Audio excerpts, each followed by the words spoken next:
Hello guys, welcome to my first mini blog. আজকে আমি প্রথমবার ব্লগ বানানোর চেষ্টা করছি।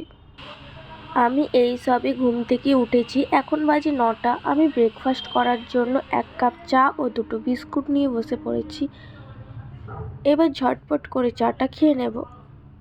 চা খেয়ে এবার আমি বই নিয়ে পড়তে বসেছি, কারণ সামনেই আমার এক্সাম, তো আমি কিছুক্ষণ পড়ে নেব। এখন বাজে সকাল 10:30। ঠিক সেই সময় আমার বৌদিভাই টিফিন করার জন্য মুড়ি চাট করে দিয়ে গেল, সেটাই আমি খেয়ে নিচ্ছি। এখন বাজে দুপুর 2টো। আমি স্নান করে চলে এসেছি, এবার আমি লাঞ্চ করে নেব। লাঞ্চে আজকে মা রান্না করেছে মাছের ঝোল, এঁচোড়ের তরকারি। এটা দিয়েই আজকে আমি লাঞ্চ করব।